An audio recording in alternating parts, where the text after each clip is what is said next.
Hello. What I want to do today is to start a new series on stash busting. The old crochet hook is a bit of a clue. I'm going to start with blue. And the reason I'm going to start with blue is partly because I don't have much of it. So I feel like this is a gentle start. I'm going to film these videos over the next few months and just whenever I finish a project, add to it. Right, so some of the parameters for this as well are I do have a couple of like entire lots of wool that I've bought for a specific project, and I'm not counting that as part of the stash busting because that's already got a use marked for it. This is going to be wool that I just have sitting around, not really doing much with it. And also projects in that colour that I've been meaning to frog for a while, and I'm going to use this as the motivation to frog them. So starting with, I have this ball of royal blue. I got this, I think it was €1 when I was living in Amsterdam, and I got it from Zeeman. And if you live in Netherlands or Belgium, you know, like it's very basic stuff. And I don't know why I've moved this €1 ball of wool through 3 different house moves when at any point I could have just donated it. But yeah, here we are. I've still got it. I have no memory at all of how I ended up with this, what project it was for, anything like that. Okay, so I want to make a Sophie scarf. What I want to do is I want to practice making it first to check that I really like it, and then I want to use some of my really nice wool. Then another ball I've got is this ball of pale blue from Suster&Hen. And it's just there plain cotton.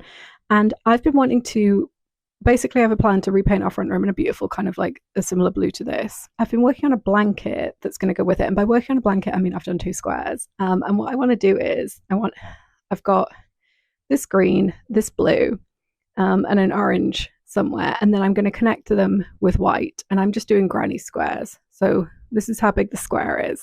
So my plan over the next month or so is just to have this as my kind of thing I do in work, because I can do granny stitch without looking, and I'm just going to be like churning out squares. But yeah, this has been sitting in my stash for a while. Good to know what I'm doing with it. And then we come to the slightly fiddly bits of blue, where this looks very similar to the royal blue, but it's an actual wool. I have this one, which I used a lot of last year, but I can't remember what for at all. I don't even know where any of these came from. And then this is some more tweeded stuff that's coming apart from Zeeman. I have no idea what to do with any of this. So I'm going to be looking for a project that could take these 3 together. But yeah, got those little bits and pieces.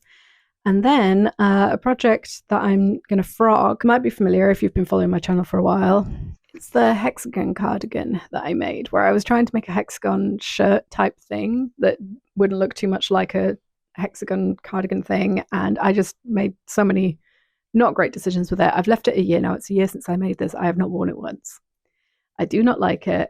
It's not for me. And I kept thinking, oh, I should just charity shop it. But I don't think it's really nice enough for anyone to really want to wear it. And there's a lot of wool here as well, a lot of yarn.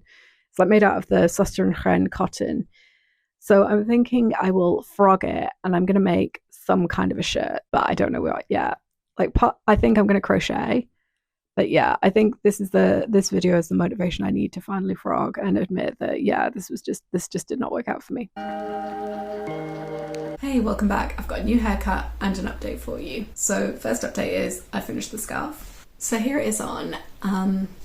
I think definitely because I was using the DK, which I think is what the pattern suggested, it's a bit thicker than I would have planned. And I think what I actually would have done is in the pattern, you increase every 4 rows. But I think I would, if I was to do it again, which I probably will, I will increase every 6, maybe even every 8, just to get like the longer edge to it. Because I think it's quite thick in the middle for quite a while, and it doesn't need to be that thick. But it also was really, really lovely to have during, we had like 3 degrees for a while at one point in the last month, and this is really nice. And I've got a amazing new orange kind of sweatshirt thing that this blue just like looks really amazing with. So yeah, basically would make again. We'll probably keep this in my wardrobe for now, but we'll just make some modifications to it for next time. So the second update is what I did with the big old hexagon cardigan shirt thing. So what I did was I kind of had an idea in my head of I wanted a little jerkin type thing with a little tie in the middle, and I really loved with the scarf the way that you've got like the garter stitch and then the I-cord, and I'd not done an I-cord before,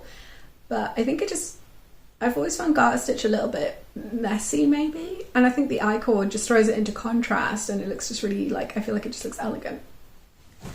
So I was thinking, could I have like a little kind of vest thing with garter stitch in the middle, but then with an I-cord edging? And I found this pattern, which is basically what I wanted, but it's done in worsted, and I obviously like the cotton I'm using is like fingering cotton.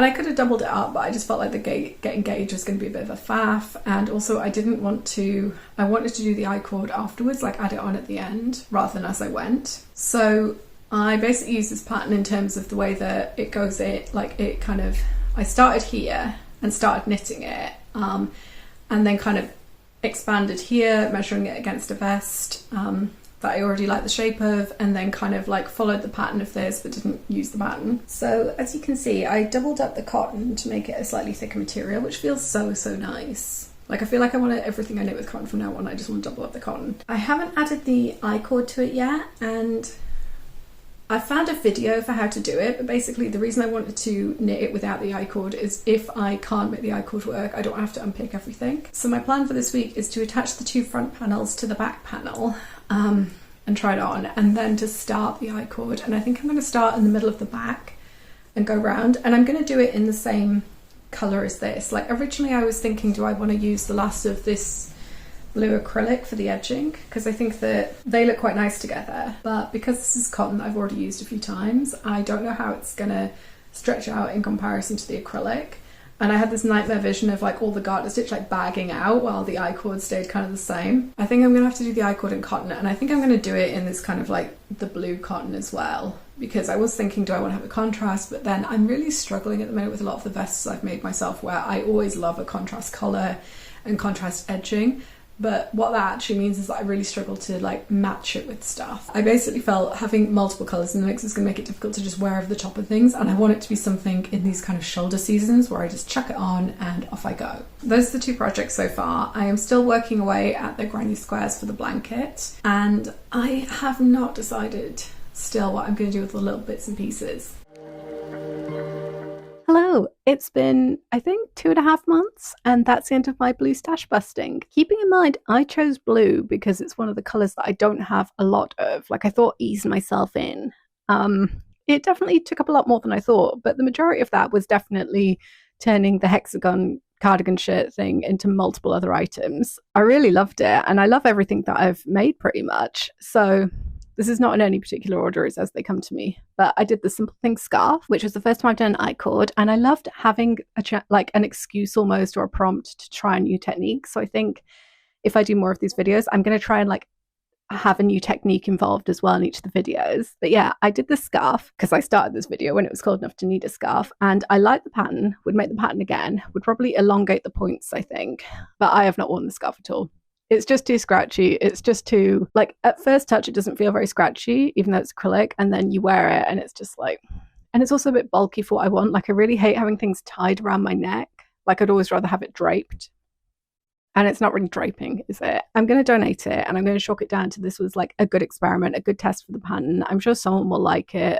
I keep seeing people wearing their scarves even in this insanely hot weather. But yeah, it's not for me. Good chance to try the pattern. Would recommend. Free pattern. I'll put it in the description. Then I made my own vest, which yes, was essentially, I guess, a dupe of, I think it's, I want to say the Simple Thing vest, but I literally just had the Simple Thing scarf.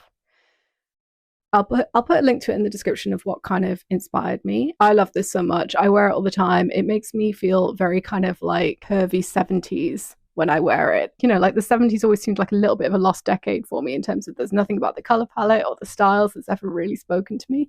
But when I wear it, I feel like a very kind of like buxom lass who's like on her way to a concert with her flare-wearing boyfriend. Love that. Once again, it was good to kind of double down on doing the I-cord, because for the scarf, I knitted it into the scarf, and then for the vest, I added it at the end, which took a very long time, but actually I just wear this so much. I would say it's probably one of my most worn knits this year, but just in general as well. And it was so nice to reclaim that, because honestly, that hexagon shirt, every time I looked at it, I just felt bad, because I was like, this was so much wool. Like, I must have bought 8, 9, 10 skeins, or like balls, or whatever we're going to call it. So to turn it into something nice was really, really great. And I also, because this hexagon shirt was so massive, I had enough left at the end to turn it into a little baby one for my nephew, and he is going to look so much cuter in it than I ever did, and so much more at ease. It's definitely not his size at the minute because he's a baby, but I think by the time the cold weather comes around, this is going to fit him really nicely. But yeah, I just feel like I really reclaimed and rehabilitated that shirt, and it's made me think, definitely, like, look at other handmade things in my wardrobe, which I just don't like because there's something about them, and just feel a lot more confident of like, but I could turn it into something else. Like this shirt has gone from my least one thing. I don't think I ever actually wore it. And it made me feel bad. And now every time I look at it, like the vest I made from it, I feel good and I wear it all the time. I've also started 2 blankets. So I have the granny square one, which is the blue and green, and I'm going to do orange as well. And the next color I'm going to do on my stash busting is definitely going to be orange, I think. So you'll see the blanket again. And then the other one I did was the Ripple Ridge one. I just love the stitch so much. I love it so much. It feels really, really cozy, which I did not think it would, considering there's so many big gaps in it. Yeah, and I'm just going to keep plugging away at this. I'm going to keep the colors as consistent as I can, but this is literally every single scrap of blue, wool, and acrylic and everything else that I had left. There is nothing else. If someone came to my craft room right now and was like, hey, can I borrow some blue wool? I would be like, I'm so sorry. I have nothing for you. I have too much pink, way too much pink, and I have loads of red, and I have green. I have no blue because I've used it all up in this blanket. And then the last thing that I did, which once again used the hexagon shirt because that's how much of it there was, is I started making the Hungry Caterpillar toy for my nephew as well. Actually, I feel the need to clarify he's like my second nephew. Like I feel like I make it sound like I've only got one. I don't know.